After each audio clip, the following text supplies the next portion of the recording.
Não, mas é isso mesmo, você tem toda a razão. Esse é o impacto direto. Impacto direto na vida de brasileiros, uma decisão dessa que não tem absolutamente nenhuma fundamentação. Estão fazendo acharque econômico, fazendo acharque político.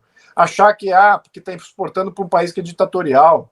Então, nós somos contra e não vamos poder. Claro que não é essa a razão, é uma tremenda de uma hipocrisia.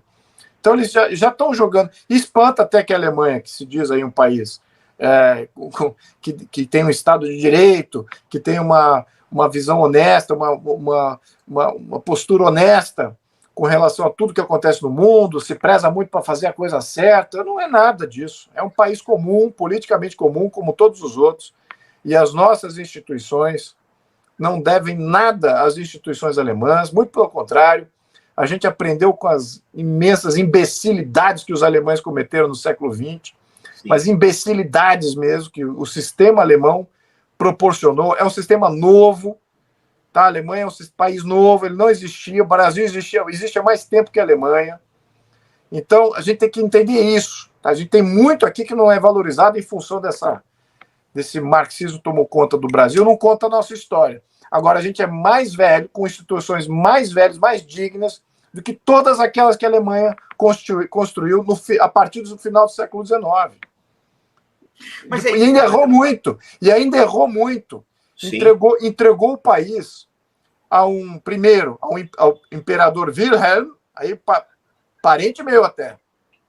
Mas ele era muito egóico. Ele era meio egóico. Ele tinha problemas de megalomaníaco, tá? O ego dele era... E levou o mundo à Primeira Guerra Mundial, foi a Alemanha. E depois, com aquela República de Weimar, que foi uma excrescência como modelo político, a República de Weimar gerou a ditadura do Hitler. O modelo semipresidencialista, hein?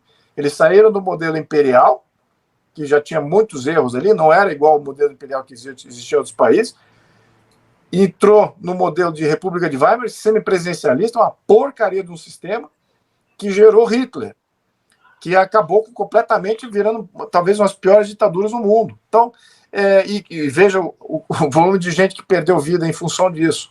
E desde então, até a Alemanha tem um modelo político que é uma reforma da República de Weimar. Né? Essa que é a verdade. O modelo de hoje é uma reforma da República de Weimar. Melhoraram alguns aspectos e criaram uma certa estabilidade. Agora, ao custo do quê? Acabou a nacionalidade alemã. Desde o final da Segunda Guerra Mundial, o nacionalismo na Alemanha ele é sufocado. Então, o alemão, que de fato é aquele povo que quer ter orgulho do seu país, ter orgulho da sua nação, da sua origem, da sua história, o modelo político não permitia muito esse nacionalismo. Ele já cresceu quase que como uma vertente para neutralizar uma reascensão, um reacendimento do nacionalismo alemão. E esse praticamente ficou morto até recentemente, vamos dizer assim, até a última. Eu diria que foi um marco interessante aqui. Vou falando da Alemanha ainda, se levantou a Alemanha, vou falar o que eu sei da Alemanha. É engraçado você ver uma foto da Primeira Guerra Mundial em que a Alemanha ovacionou a entrada da Alemanha na Primeira Guerra Mundial. Lembrando que o conflito da Primeira Guerra Mundial foi criado na Sérvia entre o herdeiro da Áustria contra a Sérvia e contra o nacionalista sérvio, que no fundo era um anarquista marxista. Sim, o Gavrilo Princip, que matou o Francisco Ferdinando e a esposa. Exatamente. Aí, por causa de acordos internacionais entre a Áustria e a Alemanha resolve entrar na guerra. E tem várias fotos de registro, e não foi só na Alemanha esse fenômeno, tá? Mas a população ovacionou, veio para cima e falou: puxa, que maravilha, estamos indo para a guerra. Porque tinha passado pela Belle Époque, que é o final do século XIX, todo o início do século XX, foi uma época maravilhosa de expansão. O doutor Givago tem uma cena assim, deputado, que o pessoal jogando o chapeuzinho para cima, correndo para os postos da Rússia. Todos os países, a Inglaterra também, então, França também. Então, aquele despertar patriótico sempre estava lá. Na Belle Époque foi reforçado, porque os países competiam entre si para quem fazia o avião, quem fazia uma locomotiva melhor, quem fazia tecnologias de iluminação, de foto. Então estava tendo uma revolução industrial muito grande durante essa Belle Époque. E a Alemanha entrou muito tarde nessa revolução industrial, mas ela entrou muito poderosa. Foi um país extremamente feliz nessa segunda revolução industrial. Então ela estava riquíssima. E a frustração do imperador Wilhelm, que tinha até um defeito no braço, ele era meio recalcado, ele queria resgatar a visão de grandes impérios que existia do século XVIII, século XVII, que ele nunca viveu. Exatamente porque o mundo estava evoluindo em outros compassos. Então, ele resolve empurrar a Alemanha em torno dessa guerra, desse conflito. Mal sabia ele que ia ter esses desdobramentos aí mundiais e que ia gerar, talvez, naquela época, foi a pior guerra que já existiu na humanidade, até aquele ponto, né? Bom, mas por que eu estou dizendo isso? Porque, recentemente, aconteceu a mesma coisa. Recentemente, quando o Congresso, o Parlamento, o Bundesrat ou o Bundestag, eu não sei qual dos dois, eu acho que é o Bundestag, eu acho que é a Câmara, né? Eles aprovaram que iam gastar 2% do PIB em gastos militares, para se reequiparar, para se rearmarem. Lembrando aqui também, depois da Segunda Guerra Mundial, estou fazendo indo e volta aqui, talvez eu perca o pessoal aí, tá? Mas depois da Segunda Guerra Mundial, 1945, 46, tal, reformas da Constituição alemã, etc., o alemão praticamente ficou sem forças armadas. Ele ficou muito dependente dos Estados Unidos, dos aliados. Depois foi criada a OTAN e a Alemanha era, eu diria que totalmente secundarizada pelas forças da OTAN. Né? Mal investia nas forças da OTAN, tinha pouco efetivo. Então, as forças armadas alemãs existiam, mas eram muito limitadas, assim como foram na Primeira Guerra Mundial, né? Depois da Primeira Guerra Mundial.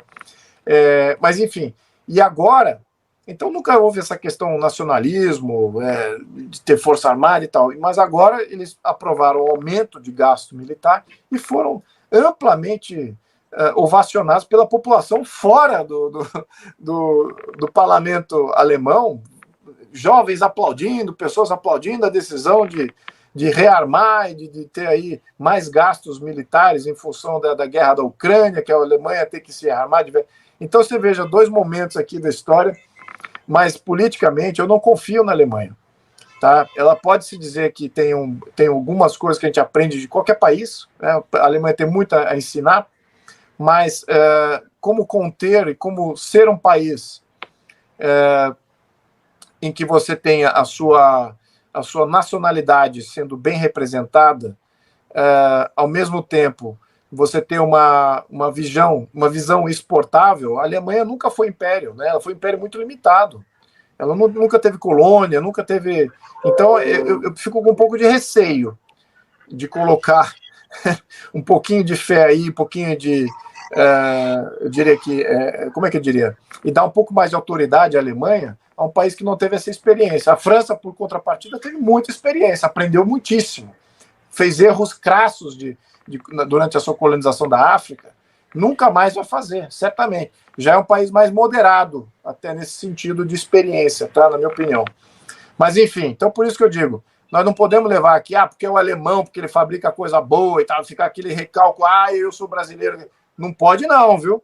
Porque o Brasil tem instituição que existe há muito mais tempo que a Alemanha. Tá? A Alemanha, antes do final do século... antes da criação da Alemanha Império, no final do século XIX, a Alemanha não existia. Era uma fragmentação de reinados e nunca foi, de fato, coesa como sendo um país aí. Sempre era a Prússia, era o exército prussiano que fazia as guerras, majoritariamente durante o século XVII, XVI, XVII, XVIII. Então, não era assim um contexto alemão. E quando se unificaram, deu besteira, né? Deu a Primeira Guerra Mundial e deu a Segunda Guerra Mundial. Então, eles não sabem muito bem lidar com isso. Já outros países, acho que têm mais maturidade para isso, e o Brasil é um dos países que tem muito mais maturidade para lidar com essas questões internacionais que a Alemanha. Mas é isso que o senhor tocou, eu acho um ponto muito importante, deputado. Por quê? Eu falo sempre aqui no canal, Nós precisamos ir detonando aos poucos o complexo de vira-lata. Aquilo que o brasileiro tem de achar que ele não é importante, que ele é inferior, isso precisa morrer, gente, eu não tenho dúvida disso. Até porque tem uma coisa que eu acho muito importante, eu sempre toco nesse assunto. De todos os 5 países, ou 4 ou 5, se vocês quiserem incluir a África do Sul, fiquem à vontade. Mas os países do BRICS, quem tem o melhor soft power, pelo menos o mais popular, o mais agradável, o mais leve, é o Brasil. Eu não tenho o soft power chinês, eu falo sempre isso, eu estudo muito a China. O soft power chinês é horroroso.